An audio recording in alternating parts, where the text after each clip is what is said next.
বিদ্যুৎ কর্মীদের ৭ দফা দাবি আদায়ে সরব হল ত্রিপুরা বিদ্যুৎ কর্মী ইউনিয়ন। এবার ত্রিপুরা রাজ্য বিদ্যুৎ নিগমে কর্মরত গ্রুপ সি ও গ্রুপ ডি কর্মীদের বিভিন্ন সমস্যা ও দাবি দেওয়া নিয়ে ময়দানে নামল সংগঠনটি। দাবি আদায়ের লক্ষ্যে মঙ্গলবার বিদ্যুৎ দপ্তরের সামনে বিক্ষোভ কর্মসূচি করা হয়। দাবিগুলির মধ্যে রয়েছে নিগম কর্মীদের সার্ভিস রুল অবিলম্বে প্রণয়ন করে দ্রুত বাস্তবায়ন করা, গ্রুপ সি ও গ্রুপ ডি কর্মচারীদের সিনিয়রিটি লিস্ট প্রকাশ করে অবিলম্বে পদোন্নতির ব্যবস্থা করা, নিগমের কাজ করতে গিয়ে কোনো কর্মচারী দুর্ঘটনাগ্রস্ত হলে তার সম্পূর্ণ চিকিৎসার ব্যয়ভার নিগমকে বহন করা, নিগমে কর্মরত সকল স্তরের অনিয়মিত কর্মীদের অবিলম্বে নিয়মিত করা, আউটসোর্স প্রথা বাতিল করে স্থায়ী পদে কর্মী নিয়োগ করা।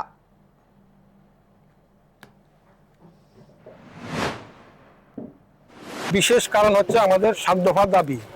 ৭ দফা দাবির মধ্যে একটা জাতীয় দাবি আছে, আর দাবিগুলি আমাদের নিগমের যে কর্মচারীরা যারা আছে আমাদের এই দাবিগুলি আসলে আমাদের যে সর্বভারতীয় সংগঠন electricity employees federation of India সারা ভারতবর্ষব্যাপী গত 2 মাস ধরে, জুলাই এবং আগস্ট মাস ধরে আমাদের একটা আন্দোলন কর্মসূচি চলছে।